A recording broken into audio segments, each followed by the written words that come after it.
There's been a lot of discussion recently about rumor and whether or not he's an industry plant. Most of these discussions are just online, but I think it's still a discussion that needs to be had because people just throw around the term industry plant every day.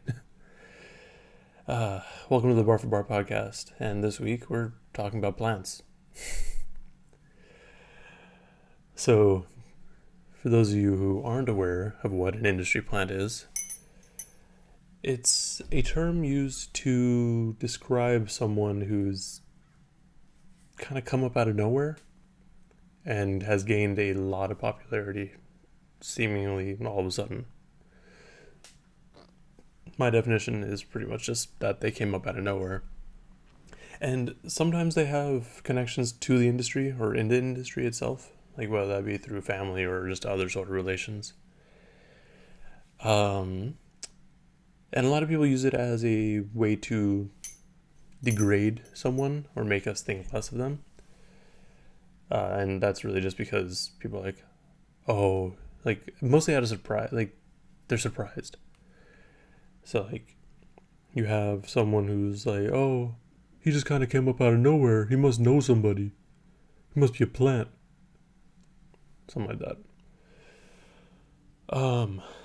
And it's usually used to talk about artists that just kind of come up out of nowhere. And it's also sometimes used when that artist talks about certain things that happened in their lives that never actually happened. So, for example, they could say they came up from the dirt, but they actually just lived in a really nice neighborhood and didn't have to do anything wrong. They're just saying they did these things.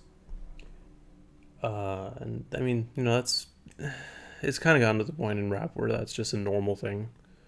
I mean, the biggest one recently was Lil Tecca. I don't remember the exact terms or whatever he said because I just don't really care for him or pay attention to him. But I do remember that he's like, yeah, no, I don't actually do the stuff I talk about in my raps. I'm just doing it because it sounds cool. It's just funny. It's also kind of funny with like Pusha T, who, as far as I remember, like at least I heard this from somewhere years ago, that he didn't actually have to sell dope. Like he just did it because he was bored. And that's just one of the funniest things to me. Like, oh yeah, I'm well off. I got money. I'm doing well in school, but I really want to sell drugs. Anyways, the main conclusion is that it's typically used when an artist just kind of comes up out of nowhere, likely due to their connections. Now, people are saying this about Rumor, mostly on Reddit, because of his quick come up. I think about 3 or 4 months ago, on pretty much on Twitter, Instagram, every social media, most of y'all seen the video for Rascal. And at first, I thought it was a joke because you don't expect someone that looks like Rumor to make music like Rascal. It's just very it's very confusing. So when you see this, everyone's heard Rascal by now, or most people have. It's basically just a take on the Rascal Flatts song "Bless the Broken Road," which everyone's heard of by now. Even if you don't like country music, you've heard the song in some capacity. So the major piece of evidence that people are using that like to kind of call him a plant is that no one knew of him before Rascal. He just dropped it and then everyone was like, oh, what the hell is this? And there's still very little known about him, and that's kind of on purpose. He said that like that's why he wears a ski mask. Like he's gonna let the music speak for him, and just kind of slowly um, give more bits of information. The other reason people are calling him a plant is the quality of the song and the video. It is hard to imagine someone who just kind of has no history, like to have a song that's pretty high quality. Like say what you will about the song itself, like it's well recorded and well mixed. And even the video, even though it's super like it's almost like someone just learned how to use After Effects and Premiere and they're like, "Oh, look at all these cool effects I can do." Like the video is not great, but it's still better than a lot of music videos out there. And just everything's really crisp, so it's like they have some sort of equipment that's decent at least. And I don't know, it's hard to say with Rumor itself, like cuz he's very secretive. He's even like he had an interview and he was like, "Yeah, even when I go to like the record label, they ask for ID and I don't show it to them. I wait for an A&R to come get me." So it's like he's keeping it as like hidden as possible. Now, some people are gonna be like, "Oh, he must be hiding something then if he doesn't want to show his identity or tell anyone who he is." I mean, maybe, or maybe he's just talking like he just wants to be about the music. I mean, we'll find out as time goes on. Other than Rumor, though, there's been a bunch of people who have been called plants in the past. Um, the most recent one to me that I feel like I'm aware of is Black. Yeah, Black kind of came up out of nowhere. Like, for, I mean, before Free Black, no one heard of him. And when Free Black dropped, it was like on the front page of iTunes, like with a big banner and everything, which isn't really a thing that brand new artists are gonna have. Sure, he's signed, like, or he's part of Love Renaissance, and prior to Black coming out, the only other major artist they had was Dram, so maybe they just had the money from that and pushed it forward or pushed Black up. Who knows? I don't. I mean, I could probably ask them, but I doubt that they'll respond. But yeah, like people are saying, "Oh, Black has to be a plant because he just kind of came up out of nowhere." And that one I find a little bit harder to believe, just because as time went on, you kind of learn a little bit more about him. Black's kind of always done some sort of music. Like he used to be a battle rapper, and he's not just saying that. He's provided evidence. Like he was on the BET cipher. He's done freestyles on radio shows, and even on some of his albums, like he has points where he raps. And even on East Atlanta Love Letter, I forgot the song. I think it was Scripture, but he's like, "I know they're gonna hate if I don't rap on this." So he's like, "Yeah, no, this is what I do. I did this before. It just happens that R&B is more profitable for me." And yeah, I mean, that's all I got for Black. But there's other artists like Russ. Like people have been saying Russ is a plant for a while, and that's only because he has multiple talents. Like he's not just a rapper. He does the production, mixing, everything. So everyone's like, he has to be a plant. He has to have some sort of like connections in the industry. There's no way he would be able to just do all this. Like it's so outlandish to think that someone has taken the time to learn these things on their own. I don't know. But, I mean, there's just so many accusations out there. Another one that I can think of right now is Guapdad. Like, Guapdad, yes, to me, he kind of came up out of nowhere as well. Mostly due to the Revenge of the Dreamers 3 tape, because he was on so many tracks. So like, oh, okay, maybe he's just good, or maybe he has, like, to me, I didn't really think that he was a plant. I was just like, oh, he just kind of came up and cool, people like him. But everyone else was like, he might know J. Cole from back in the day. Like, nah, dude, he's younger. And I think he's even acknowledged that, like, these comments, like, he's like, no, I'm not. I wish I was. Because, like, even, like, I understand why people think he is, because, like, his album itself is titled Dior Deposits. He's constantly talking about high fashion. So everyone just assumes, like, oh, yeah, he must have money.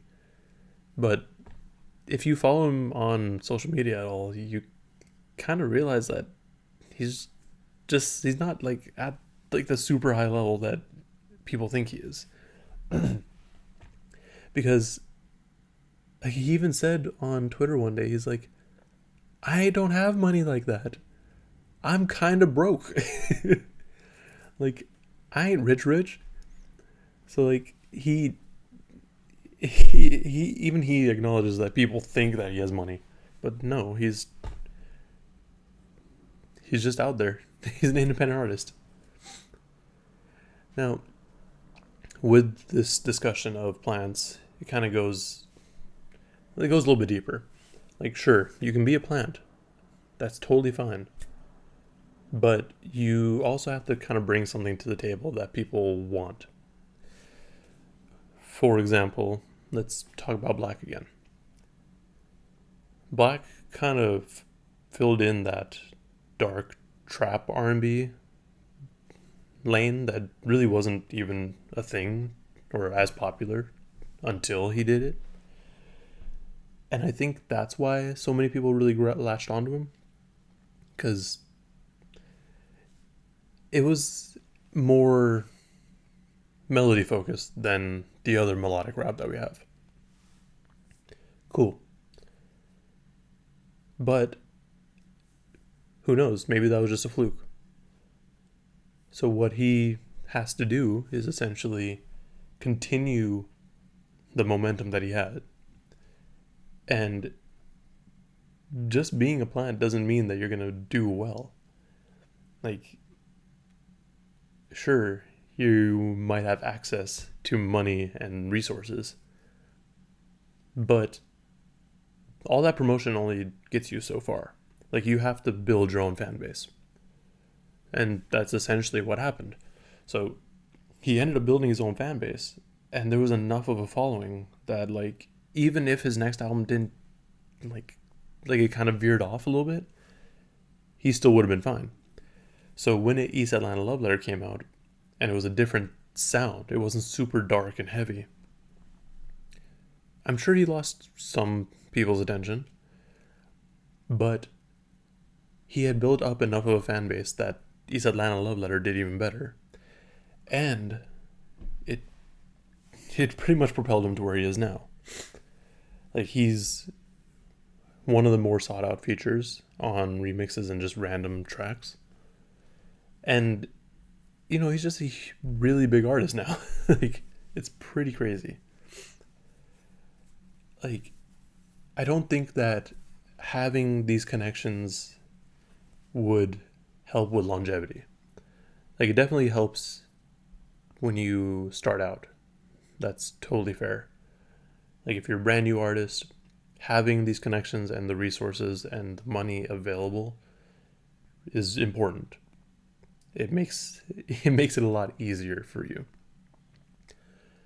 But only you can truly build your own fan base and build a following. Same thing goes for Russ. Like, obviously there's people that still are on the fuck Russ train. That's fine.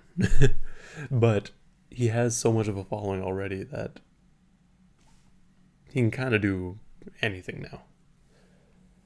I mean, sure, you do have to kind of keep up with your following, but that's different. So going back to Rumor, it's he has to do something to keep people's attention. Now, when you have a bit of money and a bit of a following, it makes sense to have a different release strategy. So, let's say Rumor was signed way, way back and just kind of kept everything hidden. So when he dropped Rascal, that was more of a way to get people's attention. Once he got everyone's attention, he started dropping other tracks. I think the next one after that was I think it was Dealer with Lil Baby and Future. And when you have two major trap artists like on the same track, that's gonna help your numbers quite a bit too. So when he actually released his EP, Drug Dealing is Lost Art, he was already gonna get a bit of a following. Now this could either be due to him having the resources to do all these things, or it could just be that he got lucky. Like, things go viral all the time. It's really hard for me to say. However, there is other evidence that people are going to use to say that he's a plant.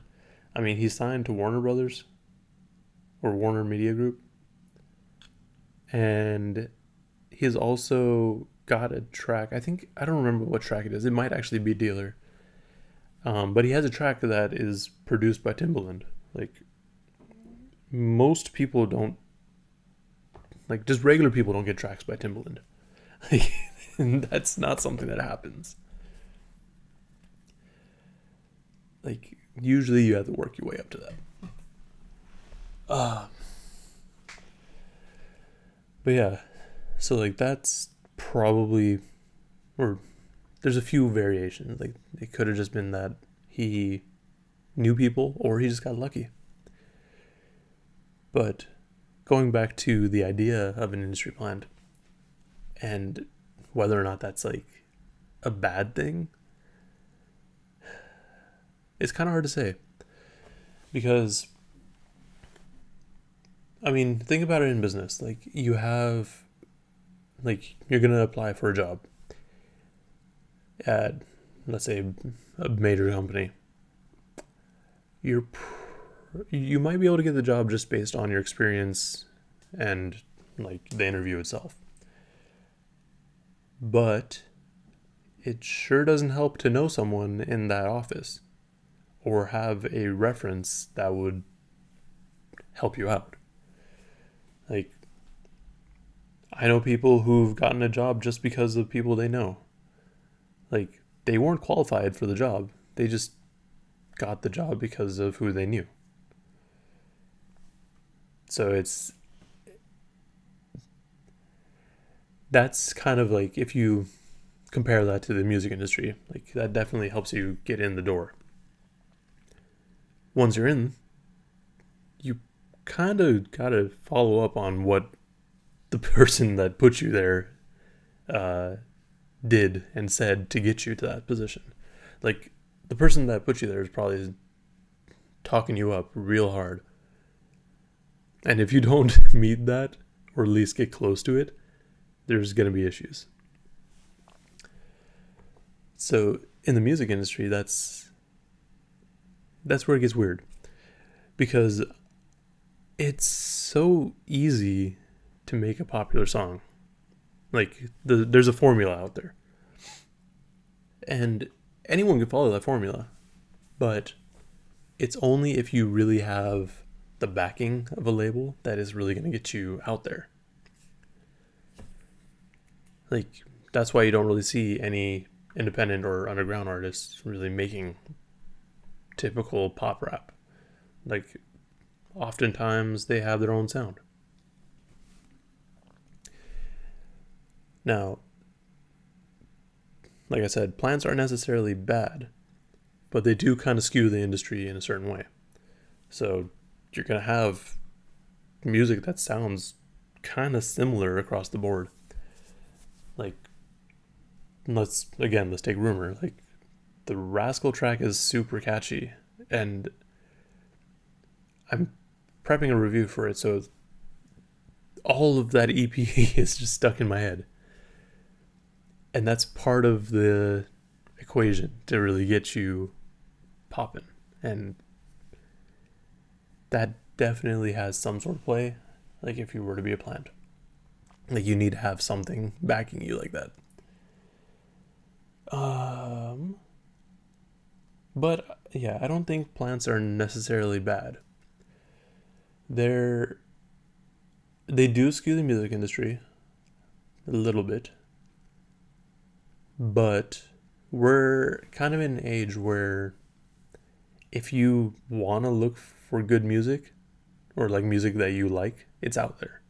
Like, you don't have to really rely on the radio or charts to figure out what good music is. That doesn't mean you should ignore the charts. Like, you should, well, I mean, you can, but the charts are a really good way to kind of get an idea of what other people are listening to and, you know, what's just generally popular these days. That's the main reason I even look at them. Because most of the time, I'm not going to go listen to music from, like, I wouldn't normally listen to Rumor. Like, the only reason really is just because I thought it was weird. But yeah, like I said, the idea of a plant is really negative, but I don't think it's as bad as people make it seem. Like, in real life, you kind of only get places with, like, through the connections you have. So it kind of makes sense that it would also apply to the music industry. You know, just some thoughts on that.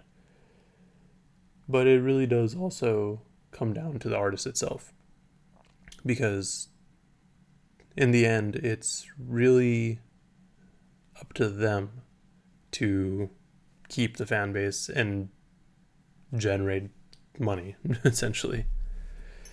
Like, you can talk crap about plants as much as you want, but they've always been around. I mean, the biggest one that people probably forget about is Beyonce. Beyonce is 100% a plant because her dad is already in the music industry when she was coming up. And he was the manager for Destiny's Child and her. But now she has one of the biggest followings out there. Like, yes, she's a good musician too, but she only got to where she was so quickly and so effectively because of her connections. Well, not only. That was a major part in it, though. I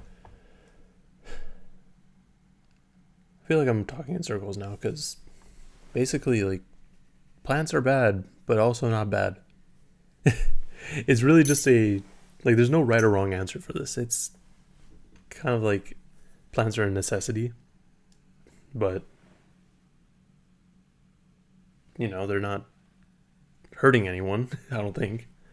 They are making the barrier of entry a little bit harder, I can say that. But, like I was also saying, we're in an age where if you want a particular type of music, you can find it. It's not hard. So, that's pretty much all I got, though. I mean, this is just a pretty light conversation I want to have. But let me know in the comments below what you think about industry plants, whether or not they're a good or a bad thing, and if you think any particular artist is a plant. Also, like and subscribe if you want to see more videos and content like this. And yeah, that's about all I got. Stay safe.